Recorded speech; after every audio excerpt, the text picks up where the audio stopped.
Hi, it's Ricky of Moshville Times here once again. Now, tonight I'm delighted to be joined by Brazilian death metal band Escarnium.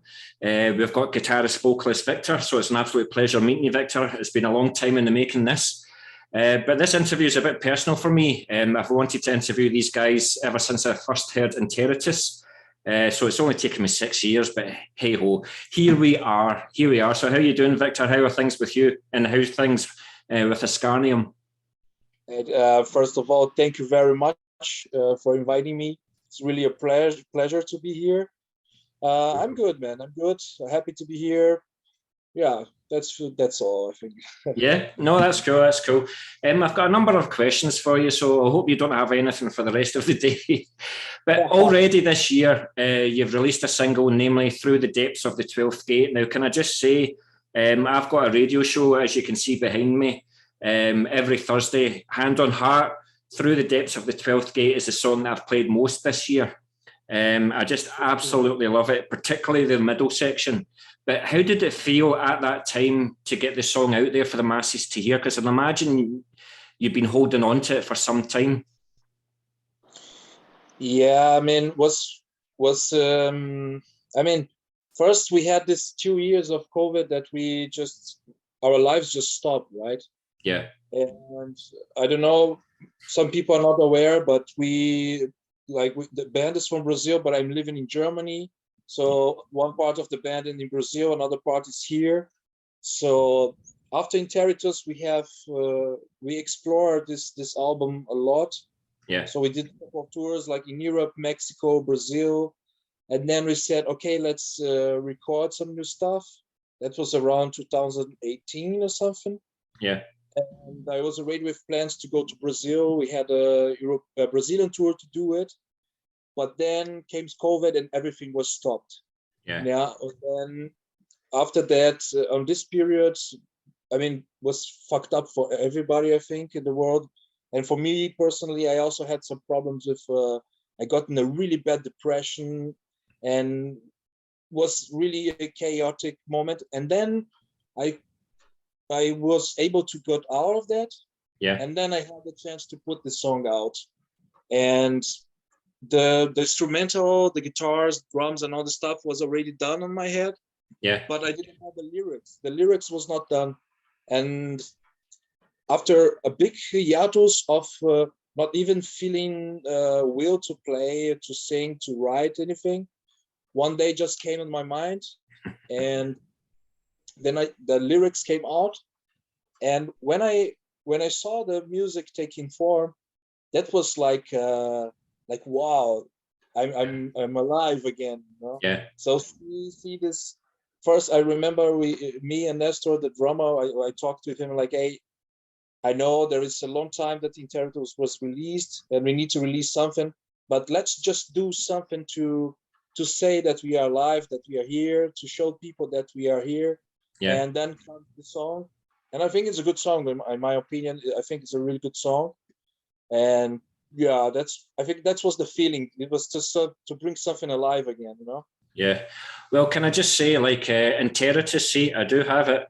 When the Furnace Burns is probably my favourite song off the album, but Through the Depths of the 12th Gate, I'm sorry, don't take this personally, it blows Interitus away.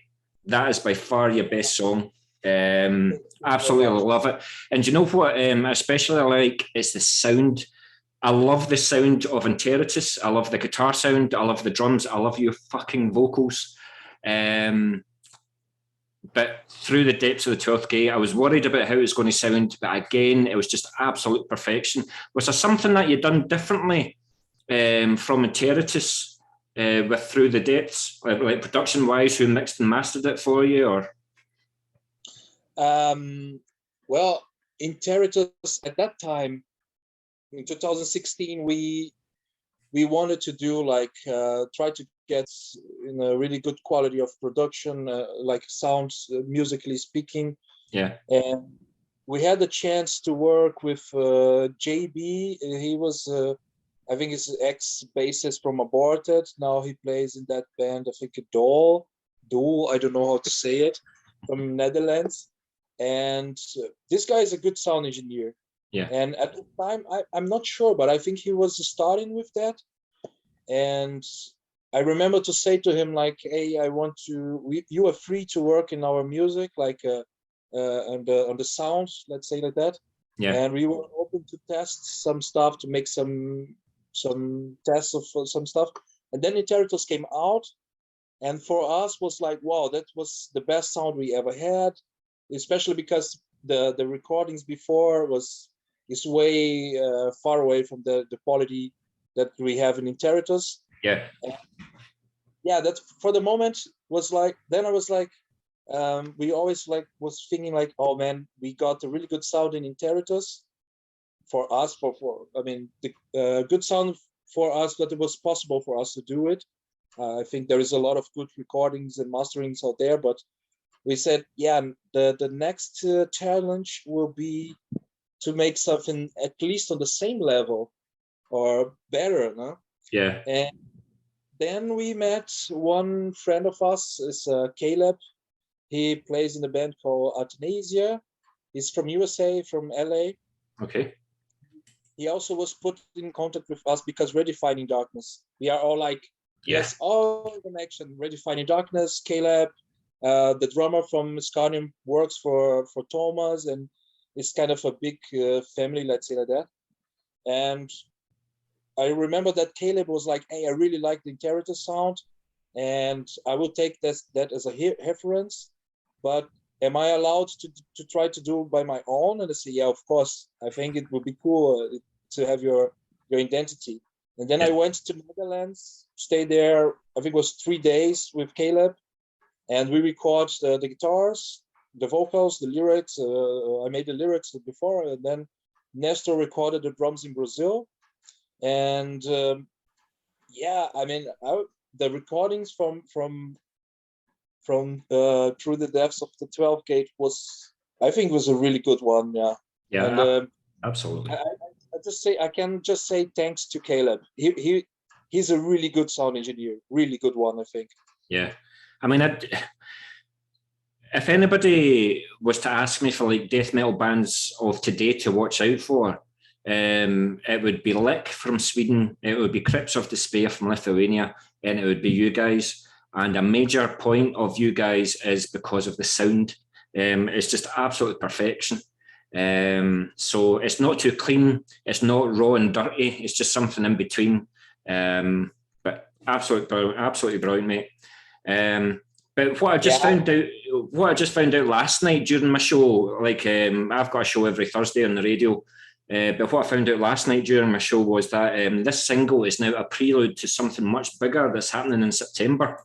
So I was just wondering if you can tell us like what's going to happen with Escarnium in September. What's going to be released? Before, just to remind, Crypts of Despair is a really good band. We toured with them in Mexico, and yeah, it was a good experience. A really good band. I really liked them. Yeah. But about September, we are releasing a new material. It's called Dystemia or Dystemia. I don't know how to say exactly because I think it's a. That's why I was getting you to say it, so you can say it, and rather than me fuck it up. So, and then we have a European tour. We will be around Germany, Netherlands, Belgium, Slovenia, Czech Republic, Slovakia. I think, yeah, that's pretty much all. And we'll be the 5th time in Europe. So we are bringing with us Rodborn is the band of our drummer. Yeah, stuff. And yeah, I mean, so he's going to play 2 sets every night. Yeah. I mean, not me, but the drummer, yes. Yeah, aye. Yeah. You've been knackered. I don't remember when would be the release date, but I think a little bit before of the tour that the material be released through Redefining Darkness. Yeah. But yesterday I got really good news. I think Thomas from Redefining Darkness, he said to me, hey, I just sent for 2,500 magazines, webzines around Europe your album. And I was like, wow, I was not expecting that much. Bloody hell. That's really cool. So I think pretty soon I hope to hear some feedback about the upcoming stuff, you know. Yeah. Hopefully so. Have you ever had in your history then a chance to play the UK at all? No, man. I would love to play there, and I have been there a couple of times. I was driving Dying Fetus. Yes. On the last summer on June, I think. I don't remember anymore. I was in London. Yeah. And I had the chance to go another time to England, to UK, but I really would like to go to play. But I don't have the contacts, let's say like that. I don't have the contacts to get in. I mean, in Europe, I got the contacts by myself back in 2012. I was just the whole day on internet and chatting and talking and sending emails. And I never had the chance to get, I think he was the first contact from Escarnium in UK. Let's say like that. I think, yeah. Stop it. Thanks very much, mate. But for those that are waiting for the album then, how would you say it compares to your early material? And do you think you've found the sound that you've been looking for with this album then? Or do you think there'll always going to be some elements of progression, or you're always going to have the Escarnium formula, but you might try something a wee bit different? Yes, I think, like, yeah, we have kind of formula, but every time that we record something, for example, in Territories we recorded, I was satisfied. I think I thought with myself, like, yeah, it's a cool material. We've done a good job, okay, but I still miss some stuff here and there. The next time I would do it. Then we did the single Through the Depths of the 12th Gate. It's like, yeah, it's cool. It's getting on the way that there was imagining. Yeah. Yeah, it's already also like, wow, yeah, now I get a little bit more, but it's never enough, you know. Yeah. I think there is a lot of space to put more stuff in it. I mean, I'm not saying about crazy elements on it. I mean, nothing against it, but I mean, I think we are not becoming like we're not mixing like industrial or whatever, but it's kind of, I think there is always some space to put some different influences, and still sound deaf, black, obscure music, let's say like that. And so I'm not enough. I'm not satisfied enough. I still want to put more elements, and I think after that I already have some songs. It goes on the same. It's always like that. Like when people were asking me about the last single, they said, "Yeah, so that's the way." I'd say, "I'm always on the way." So I always try to go further in something. It's really hard to be like completely original. I used to say, like, after Black Sabbath, who is original? Like who after Mob Danger? I don't know. But we try to have our own stuff, and I think we kind of have it, because when I listen some people or when I have some feedback, they are always like, yeah, the music is a little bit European, or it's a little bit North America, but it also has a little bit of Brazil. It's like, hey, is my band is Escarnium. It's not from that or that place. It's how it is. So yeah, I think that's a good thing on my view. And so yeah, we have more stuff to do. Yeah. Good.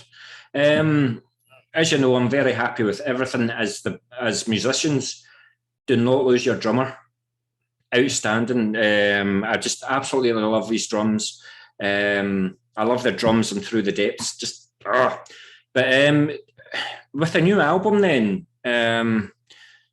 are you happier with it because of what you had written? Or are you happier with it because the other band members have stepped up a wee bit, or you allowed them to contribute more to the songs? Or do you just think this is personally the best music that you've written? Or do you think it's like because the band members have come in to the fore more? Actually, like me and Nestor, we started to play together back in 2009, 2008, 2009. And since for the beginning, I was always like, I brought the riffs, and on my head I had the drums, I have the vocal lines, and then I used to play, make funny, like Nestor is the only one that know how to play his instrument. And then and I said to him, like, I always come to him and say, hey, I have these ideas here. I play to him, and then I tell him, I imagine the drums like that, but please do whatever you want. Let me see what you can do. And that was always the formula, was like me and Nestor sitting together and playing, and was almost all the time like I bring the riffs and he bring the drums. Okay. And the cool thing is that he has a lot of like jazz influences or whatever. He's a really multi-talented musician, like, let's say. And so he always brings some original stuff. Yeah. Not just like blast beat, slow part, double bass drums. It's more original, let's say, like that. And after that time, I start to be more and more like giving him more space to do what he wants to do on the drums. And then nowadays I even say, I don't care about the drums anymore. It's your duty. It's not my duty. So do whatever you want. But in 2017 until 2019, Nestor needs to move for another city, and he was out of the band. And that was the time that we were more stocked. And after some time, I just realized, like, okay, the band needs these two elements together. Yeah. And I think the difference between that time and now is like when we started, and sometimes I have a riff and I was thinking, maybe that's not too death metal, maybe it's a little black metal, maybe it's too doom. And on the nowadays, I just don't care more. It's like, I have a riff. If it sounds cool, it sounds cool. If for me, if it sounds cool, it's cool. So I don't care if it's some people was like, you guys are getting slower or something. Say no, we will keep doing. We have slower parts in Interritors as well. Yeah. And we also have fast tempo stuff. And the thing is just, I think we allowed ourselves to just do it and do it in a natural way.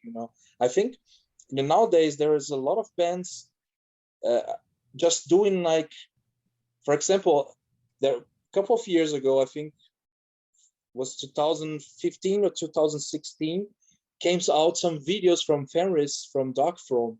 Yeah. And he was speaking about the drum sound and how he hated the modern sounds and this and that and how it should be. And then I saw like hundreds of bands doing like, yeah, he said, and he's right, and we need to do that.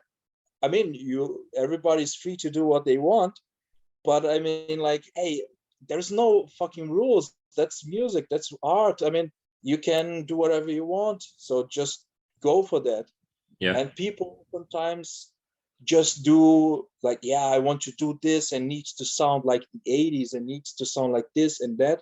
And then I think this is not so honest, let's say like that. It's not so original, or it's just some, I mean, today we have hundreds, thousands of bands with Swedish sound. And to say, hey, I have enough. I can't go to Nirvana 2002, Entomb, to Dismember, Grave, and I will have the sound. I will have this music. That's cool. Then, so I think that's, I kind of lost the train of thought, but what are we saying again? My only concern is like when you say that you just write the riffs that you think are cool and that you want to write, as long as it's not like Motley Crue influenced or anything like that. There's nothing wrong with Motley Crue, but don't bring it into Escarnium. No. But are you the guitarist then that would send a riff to Nestor, for example, like at 4 o'clock in the morning, saying that this is my best riff yet, you have to listen to this? Yeah. Once, one of the last songs we did from the upcoming material, I sent him an audio in WhatsApp and say, hey, I was thinking to do a song like this, and then I just like just singing, and then he said, Okay, then he played on a acoustic guitar or something, sent me back, and after 1 hour, I said, "Hey, we just have the music." And then when I have the chance to fly to São Paulo, then we have the chance to play together, and then the music came out. It was a really good sound, so it's cool how it's working. Yeah. Cool, that's excellent. Thank you very much for that, Victor. But obviously, with what's happened over the last couple of years, then has it made you look at the more business side of the band? Like, have you maybe taken on roles that you didn't expect it to, like the marketing, the merch, and just keeping the name out there? Have you maybe like given stuff out to the band as well? Because you have to, because there's no way that you can get out. There's no way that you could release music. So did you have to look at the more business side of the band? That's an interesting question. I think we always had in mind you always wanted to do the best that we can, but I don't think that we never had this kind of business touch. There is some other bands that is going more into that, and I don't know. I mean, I think actually it's kind of the opposite, because it's not that we don't want to be involved with anything, but if you get like, there's some bands that they release albums every year, and when you listen to those albums, they are not that good, because the band are just following one schedule agenda, and it's not with what I said to Nestor was like, hey, we tried before COVID, before he left the band the first time. We try to play as much as we can everywhere, every month. And at this time, we just said, you know what? Let's play our music. When we have the chance to tour, we toured. When we don't have the chance to tour, we don't tour. And that's okay. So that's why I say that we are not going to the business side, not thinking too much on the business side, because if we want to follow the business side, then you need to be on the road, like, I don't know, the whole year, playing 300. I heard once, I don't remember what band was, they played like 360 gigs in a year. So there is almost every day a concert now. Yeah. And we are far away from that, I think. But more and more, there is more opportunities to tour, but they are always like DIY style, you know? Yeah. I mean, I would love to be in a big nightliner playing for hundreds of people every night. That must be the best experience you can have.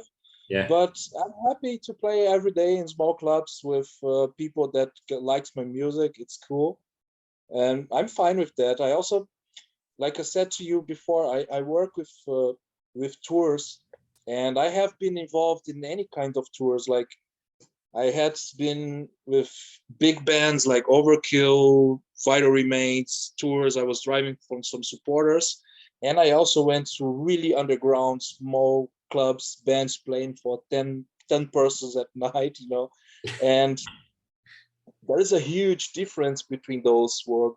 And I kind of, I mean, nowadays when I need to go for a bigger tour, normally I'm offering a service to another agency, and my agencies just go more to the underground, because on the big tours they have this kind of a buy-on. I don't know if you ever heard the term.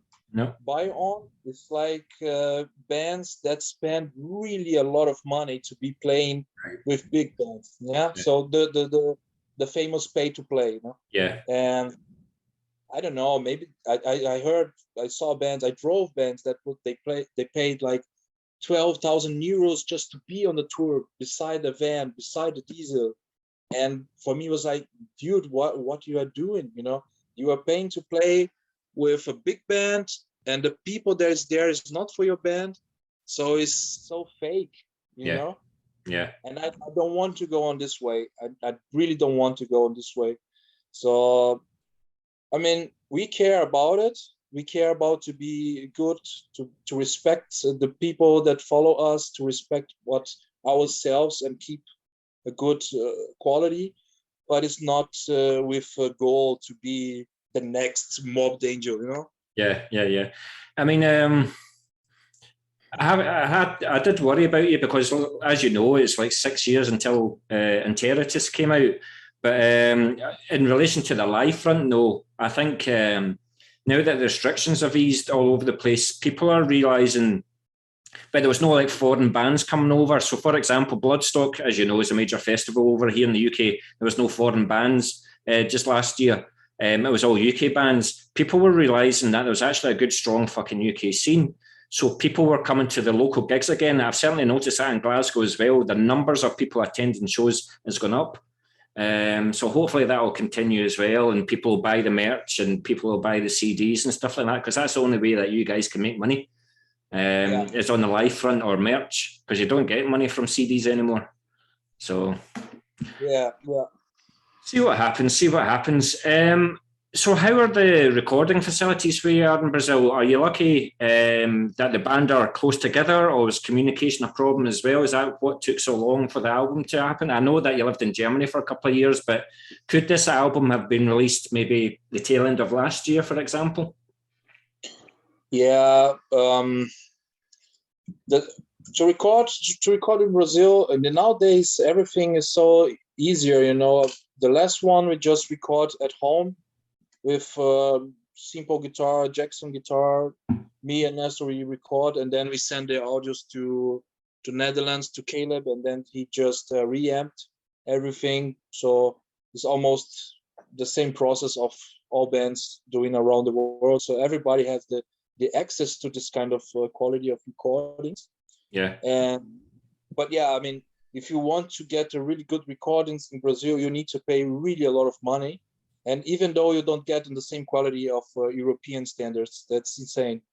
And after Interitus, we just said, hey, we recorded in Brazil everything, and then we send to Europe. They mix, they master, and then we get a quality with dignity to go out. And yeah, the thing about this hiatus of Interitus and the last one, see, 2016 we did the album, we toured, then I moved to Germany, so was 1 year that was already gone. Then 2017 we toured Brazil and Mexico without Nestor. We played with another drummer, also a really good guy, Led from Hakavitz, is a Mexican guy, really good drummer. So 2017 we toured Brazil, Mexico, and I was living in Germany. Then 2018 we toured Mexico again. So we were not just like, yeah, one day we recorded again. We were doing something, you know? Yeah. And when we decided to do it again, it was like, okay, we need to do something. I already have some songs, let's do it. Then I booked a really big tour in Brazil and Europe in 2020. And the idea was to go to Brazil, record it, go on tour, then stuff would come out. So I would say maybe the material could be released in 2020. That was the idea. Wow. So 4 years before, not 6 years before. But then after COVID, I remember I was planning my trip. The tickets was bought. I have everything done. And we thought like, okay, COVID, it comes now. Maybe in a couple of months it goes away. Yeah. That's what everybody thought, didn't they?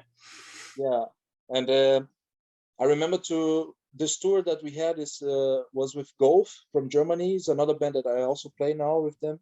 And I remember to talk with them on the telephone, like, no, we are doing the tour. It doesn't matter what happens. We are doing this tour. And then was like, all the airports was closed. It's like, hey, even if you want to do it, it's impossible. So, yeah.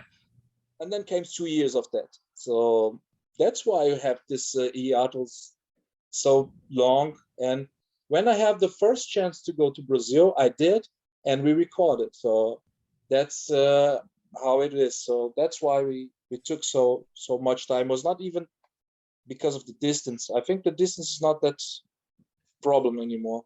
Yeah. That's excellent. Thank you very much for that. Also, with you being the vocalist of the band, then, do you take full responsibility for the lyrics of the album, or did you welcome contributions from other members of the band as well, or is it always something that you take 100% control of? Yeah, The first vocalist was a really good friend of us, Kayo. He's a really nice. He has a really good lyrics, and he recorded the demo with us. And then he needs to move to USA. And at that time, I didn't know how to sing, and I just say, okay, someone needs to do it. Then I will try to do it, and it worked good. I never sang and play a song before, like playing the guitar and singing was the first time, and was hard to do it. But I don't know. I just came out, and it's like you've got a brilliant voice. Unique is a strong word, but I can't think of a vocalist that you actually sound like. You know how people sound like John Tardy or Van Drunen or Chuck Schuldiner or something like that? You're nothing. You know, you're completely different. And I just love your vocal style. I sound like a fanboy there, but it's true. No worries. Yeah, I mean, it's hard to say it because I'm doing it. So for me, it's like, okay, cool. So you had no intentions of being a vocalist. You were always just going to be a guitarist. So you became a vocalist by accident. By accident, completely by accident, completely. Awesome. And the lyrics was, on the beginning, I was doing almost everything by myself, always getting some ideas here and there.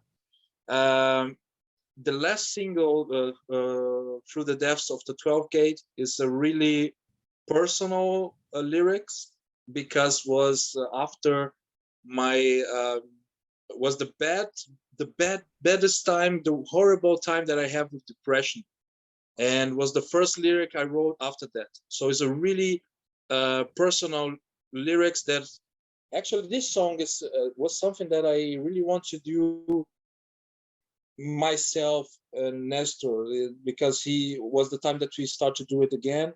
Yeah. And I really want to do everything on my way. Like I came to Nestor say, the riffs are like that, I would like to have the drums like this, those are the lyrics, and was everything on my way. Yeah, because it's something personal. It's really a lot of feelings on that. But the next step was different, because I realized that I have so really good friends around me with such good ideas that I invited them to write with me and to check my lyrics, and that was cool. I think was even more cool to do by myself, because you have so much good ideas, and most of the people that helped us with that was involved with the band. They liked the band. yeah. So it's kind of bringing this feeling of everybody on this. So I remember I talked with the first vocalist, because he's a psychologist and he has really good lyrics, and he did a lyric for us for the next material is coming. There is a lyric that's for him. I just changed some stuff here and there, and I don't have any shame of that. Like, oh, what about me? No, I'm proud of that. And so, yeah, also Nestor started to write with me as well. So, yeah, the lyrics are, and nowadays it's more like, I even talked with some friends of mine, say, hey, I have a problem, because I have all the riffs, we have the music, but I don't have the lyrics. I don't have more ideas to do. Can we help me with that? I have maybe a couple of sentences. And then a lot of people was like, hey, but it's a good idea. Maybe we can put this and that. And so we had some people around that. And that was cool. I think that's a really cool thing. Cool. That's excellent. Thank you for that, Victor. Thanks a lot for that, Victor. Thank you. So obviously it's been a difficult couple of years for bands to play gigs, but I was just wondering, again, another avenue for keeping the name of Escarnium out there. Was there a chance that you could have got together in like a rehearsal studio, or had you thought of like booking a venue and doing a virtual gig? So you played a set, but obviously there would be no crowd there, for example, but have you thought of just, it's another way of keeping the name out there and doing a virtual gig? The only thing that we were able to do was a video, like a playthrough, like we just played a song, but everyone at your place was at that time that everybody was just staying at their homes, and that was the only thing I was able to do with Escarnium. Yeah. But, see, the positive. Obviously, COVID was a massive, massive negative, but there are some positive because you've now, like, you might not have done like guitar playthroughs or whatever vocal playthroughs 5 years ago. You wouldn't have thought of doing that, but now you're thinking, do you know, that's another way of keeping our name out there, and they're easy to do now. So, like these things, nobody would have done online interviews a couple of years ago, whatever like that. Now it's just the norm. Yeah, I think that there is the good side of it. If it has one, that's the one. I did one rehearsal filmed with my other band, Golf.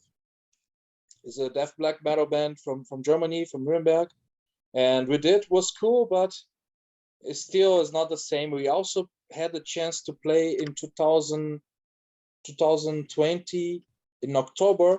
We have a brief, really short moment that things open up, and we had a gig in Munich.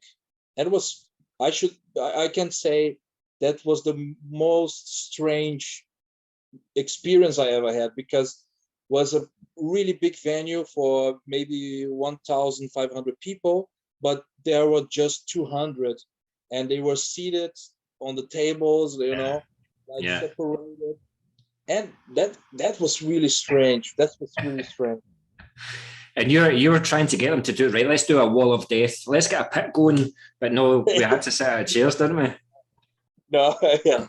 That would be the wall of COVID, I think. Yeah. But you've already mentioned that you've been signed to Redefining Darkness Records. So how did that come about? How's the relationship been so far? And what do you hope Redefining will do for Escarnium? You see, that is also connected with the question you made about business thing, Yeah. Redefining Darkness, we started to talk back in 2015, and it was just a coincidence. Thomas had another band from Brazil called Unearthly. They are not active anymore. And this band sent a video to Thomas, and on this video was a short track of Escarnium. And Thomas saw it and said, "Hey, what band is this one?" And they put them in contact with me, put Thomas with contact with me. And since for that, I just it's like really, really like a family. It's a friendly relation. It's not just about band and label, but there is a friendship on that. Yeah. And from that time, sorry. They're just one of these labels that their name just pops up everywhere. Like another great band that I've got a lot of time for is Sentient Horror. Sentient Horror is good, yeah. Yeah, so it's just top quality material and great bands that they sign. But am I right in saying that you were once signed to Testimony Records in Germany? Yeah. Right, okay, that's the end of that conversation then. I just wondered because of the time that you were over in Germany, and I know Testimony, so I just wondered if there was going to be some kind of European deal with this album as well. But like you said, you sent like your album to 2,500 people and stuff like that, The thing is, to be honest, I don't have problem to say that we were not happy with the deal from Testimony Records, and I told that to Dennis. Yeah. And I wanted to move away from this contract, but we never got a point of everybody agreed, and then we were out. So with Redefining Darkness, at this time he was starting with the label, and then the label just grow, and it's getting really, yeah. And it's not because of that, but in the nowadays, I think even if a bigger label invite me to be, I will not leave Redefining Darkness, because this is a trust thing. It's more than the many things. And yeah, I'm really happy with the work from Redefining Darkness. And now he has the he has the structure to work North America in Europe. So so we don't need a European label anymore. Let's say like that. Cool. That's excellent. That's excellent. Because it would obviously be great. But yes, I will be purchasing an album from you. And if it's at all possible for you all to sign it, and see when you come to Glasgow, you're signing that as well. You're signing Territus for me as well. But with the new album then that's coming out in September, are you planning to do one or two video singles to complete the visual side of the album, or what, are you doing any videos for it? What's the plans? I'm talking with a Brazilian. It's a movie company, let's say like that, but it's a really underground stuff, but with really good quality. Yeah. And we want to record one video clip for one song, and during the European tour, after the gig in Nuremberg, we will use the same venue to record also another video clip. So I think we'll come. So it's going to be a live video, yeah. Yeah. My idea is to have a live album and DVD, but no one's is using DVD anymore, so probably will be just YouTube. Anyway, it will be the show filmed, and that's cool. And so I think would be like one lyric video and two video clips. That's the idea. Let's see if we will be able to do it, but we want to do it definitely. Yeah. I think it's really cool when you connect the music with the images. Exactly. It matches, you know. Yeah, I just wondered if you had like if there was a creative mind within the band, right? This is the song, this is what the lyrics about, right? We're going to go to a mental hospital and do a video there or something like that, but you're just wanting the live performance. Is that where you think Escarnium is the strongest in the live front? You mean playing live, you mean? Or like do you think you represent Escarnium best when playing live? Yeah, so that's what you want for the video? Yeah, I think so. Yeah. Couple friends of mine, they said to me, once we I think it was 2016, we were touring with another band from Brazil, Venomous Breath, and we played the first show we played, and then after the show they came and said, man, it's really unbelievable, because with the really good PA and stuff, the sounds looks that it's a pressure on my chest when you guys are playing. It's a really huge sound. It's like a tank crossing over. I say, okay, that's cool to know. Yeah. So I think playing live is the best way to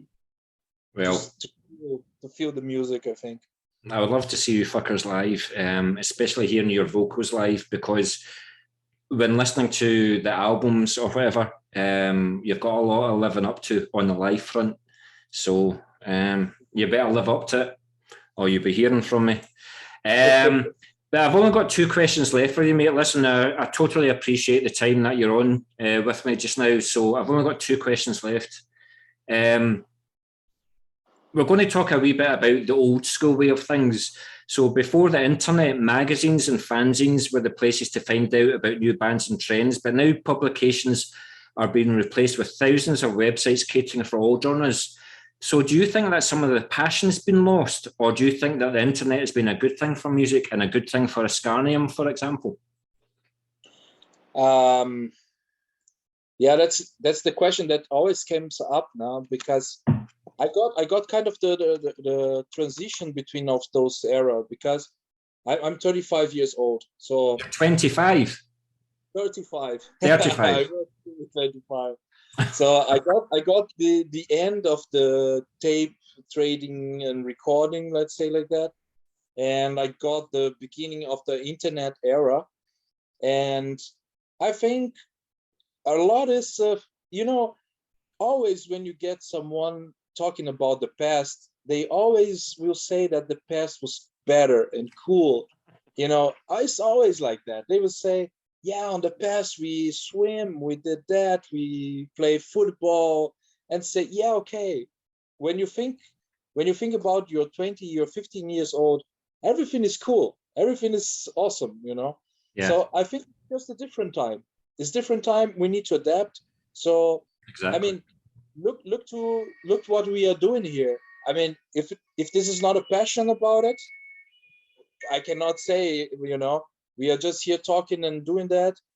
That's passion, but we're not doing through letters. We are just doing it by video recording. So I think if without internet, Escarnium will be fucked. We will not reach anything, you know. And I mean, I understand when people say that it's a little bit too fake or some plastic stuff. I understand that. I got the point, but I don't think it's.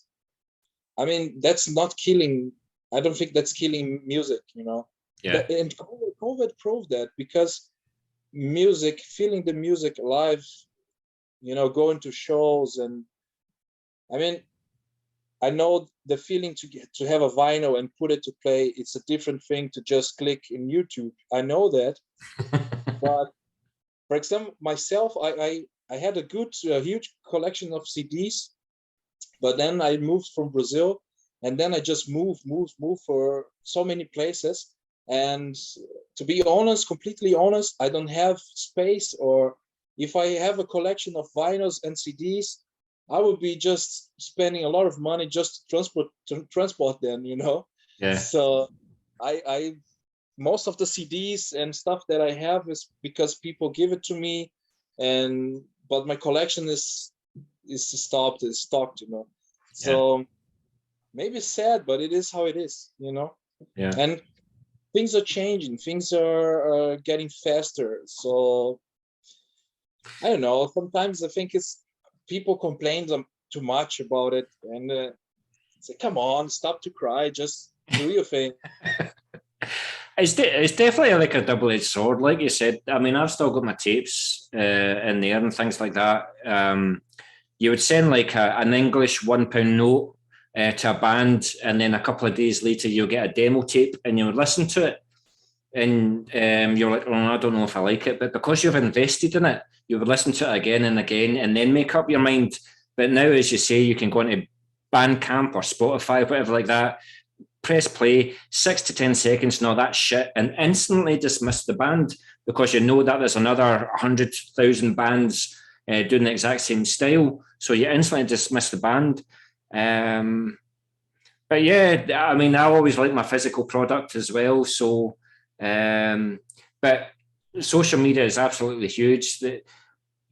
I've never had a band turn me down for an interview, and I've got plenty of friends that contact bands as well, and they always reply. Whereas, like you said, if you released a good album, you might have 350 letters to write. You can't do that. You can't do that now. So you're absolutely right when you say that you have to adapt. So it must be brilliant for you when you've got Bandcamp or Spotify, and you look at the analytics of it all, and you've got fans in the Philippines, you've got fans in Scotland, in South Africa, and all the rest of it. It must be absolutely amazing that your music's reached that far. That wouldn't have happened 15, 20 years ago. Just yesterday, I got, for the first time, an interview from China. And that was amazing, you know? Yeah. And I mean, without the internet, that would never going to happen. And also, even another really crazy thing was 2 months ago, one guy from Nepal wrote to me, and they have the Nepal Death Fest, and I never heard about it. And I went to see the videos. When you see the crowd and the band's playing, you say, "What the fuck? I want to go there. I want to play there." I'm going to look now. I am going to look. Yeah, you need to check it out. You need to check it out. You love it. Like you say, you discover so many bands. I mean, for the last couple of months, I've also played a death metal band from Pakistan, and Syria and stuff like that. You would think that would be banned there. There's death metal. Yeah, there is another band. Now the guys live in Germany, but he's from Bangladesh, and Kanun, really good band. They released a really nice album in 2021, and we are even talking about a tour in Nepal, India, Bangladesh. So if that's happened, that would be, that's awesome. Christ, you can play a couple of gigs in Nepal and go home a millionaire by the sounds of things. That's the plan. That's the plan. Well, listen, I've got the last question for you then. You've obviously got this album coming out in September. I cannot wait to properly hear it. Really looking forward to it. But what was your guitar setup? What did you use for the recording? What amps did you use? What pedals did you use? And what guitar did you use? Okay, yeah, that's a little bit almost embarrassing because a friend of mine once said to me, "Victor, you are a punk playing death metal." That's what it is. Because I just get the first guitar that I mean, the last one I got, I went from Germany to Brazil. I didn't brought my guitar with me. I have a BC Rich, 7 strings, and I just arrived there and I asked a friend of us, I say, "Man, I need a guitar to record and to make some rehearsal and a couple of gigs." And he gave me a Jackson, really pretty much almost the same Jacksons that you can have everywhere. Yeah. And we used some plugins at Nestor House, and that was all. All the magic came from Caleb. He did the magic. Don't ask me. I don't know what he did. You just created the riffs and everything else was done for you. But I just can't believe that. It was from what you're saying, it sounds like such a simple setup, but the sound on Enteritus and from the 12th gate through the depths of the 12th gate, it's just don't ever change it. Then you might have a guitar that's 35 years old. Keep fucking playing it because it's brilliant. Okay, it's not that bad. I use a Orange amp, a small one, Dark Terror, and Overdrive. I forgot the label. You take all this stuff live with you then? Yeah, then I use them, and I think it sounds really good. So, yeah. But I think I'm not. I have a lot of friends like that they really care about the pickups and the wood of the guitar and this and that. I am more just like, I don't care. I just want to play it, and if it sounds good, it sounds good. I don't. And sometimes this is also interesting. I bring some bands from Europe to Brazil to tour, and live when you go to underground circuit in Brazil, we have some really bad equipments. But if you know how to handle with them, then you can take a good sound for everywhere. Yeah. And I got used to get good sound with really shitty amps.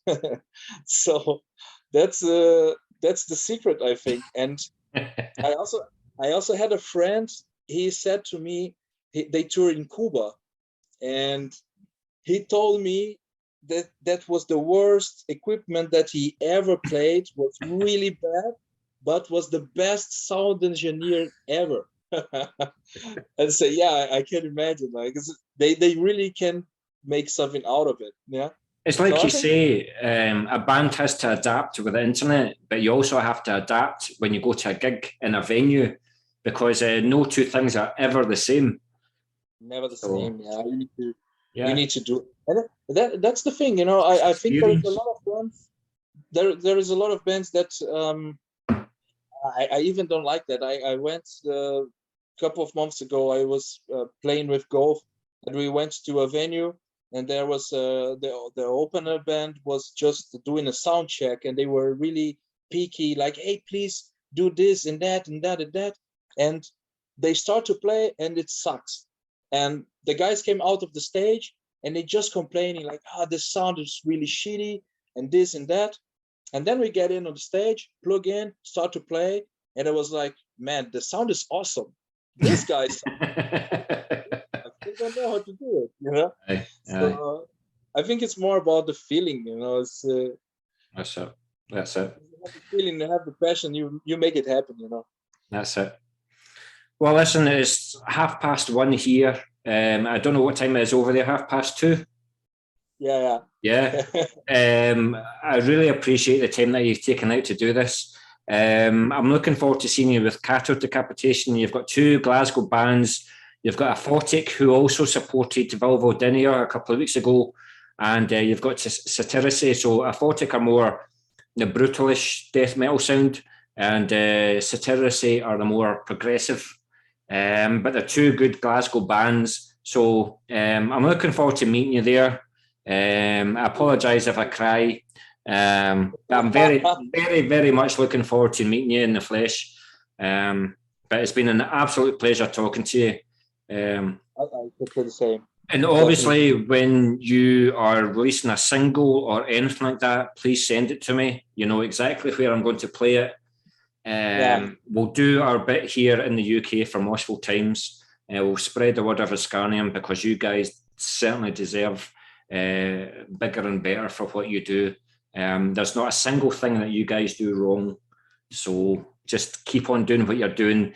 Do not make it a routine of 6 years between albums, because Brazil's a small country. I'll find you and I'll come and get you. All right, I'll kick your ass. I mean, we have the plans to always keep releasing something. I split EP singles. We are doing more and more. And man, really, I don't. You've just opened the last question then, because it's going to be, I think it's a 6-song EP, isn't it? Yeah. Yeah. Why not record another 2 songs and make another album? Was that ever discussed? Yeah, that was discussed. Yeah. I don't know. Well, to be honest, was like, if we have an album, then we need to share it with Testimony and ReRedefining Darkness. And then we talked with Dennis. He didn't want to change the deal. And then I said, okay, so you wait for your album and we release EP. And that's the EP is 29 minutes. I mean, I'm not trying to be, I don't want to compare it, but also Pour the Cross from this side has 28 minutes.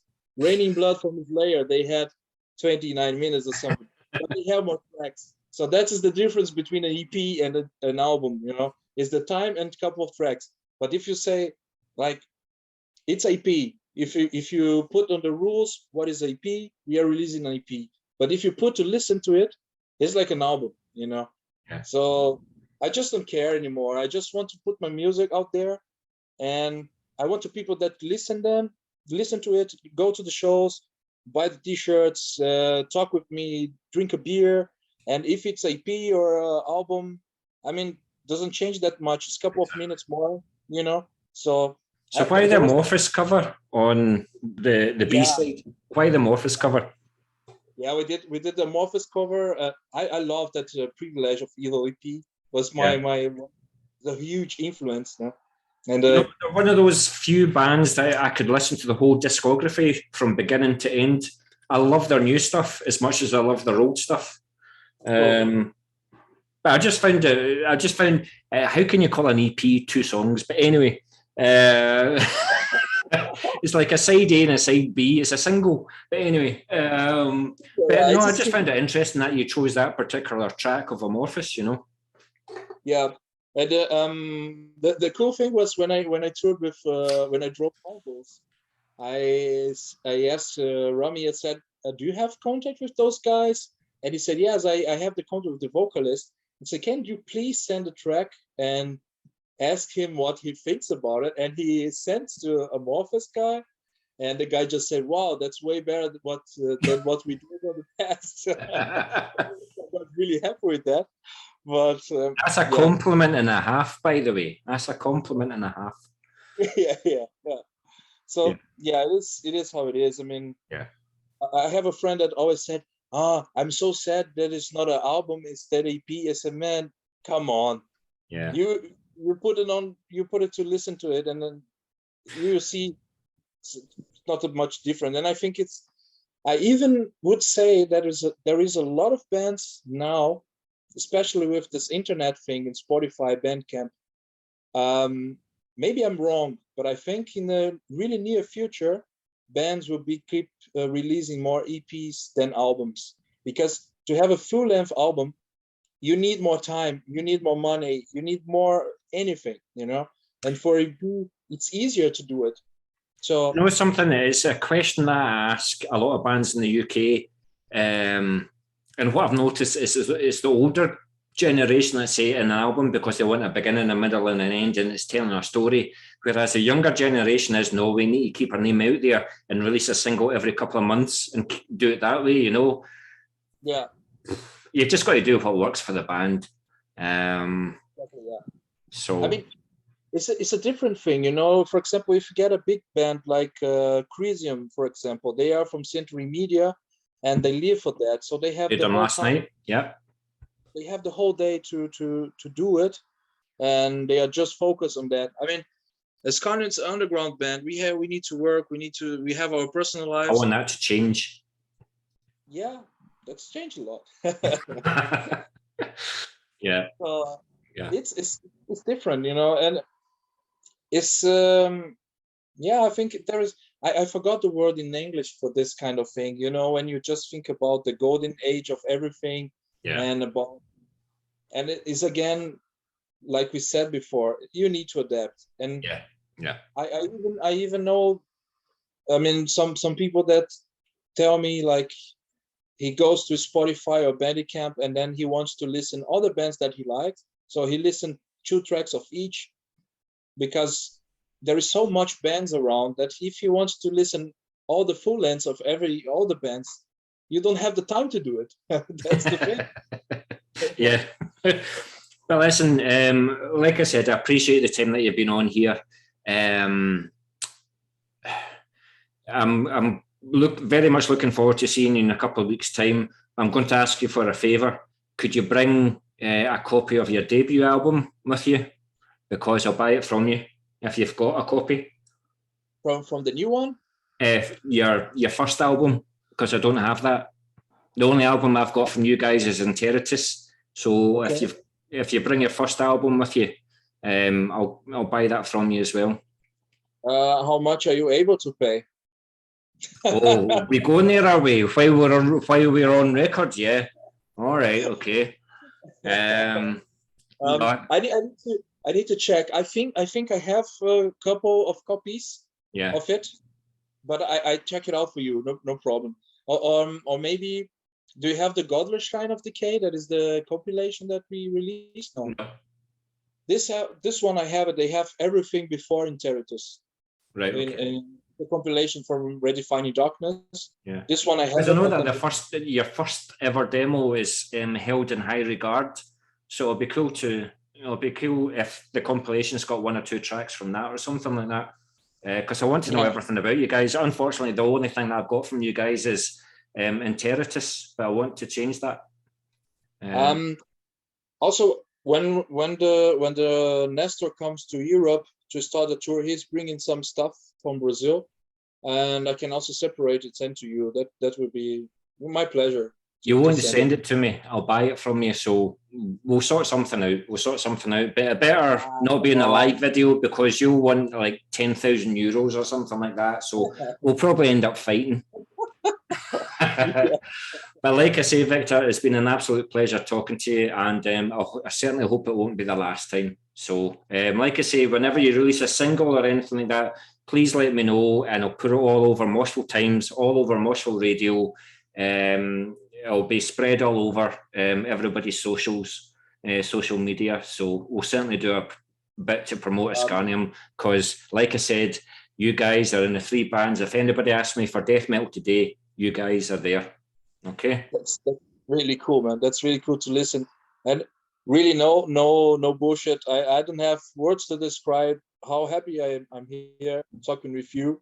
I wish to do that before, but we didn't have the chance to do it. But we talked about it, no? Yeah. Well, the next time that we talk, you will not bring a bottle of water with you. We'll just put it that way. Okay. Right. Thank you very much, Victor. A pleasure talking to you.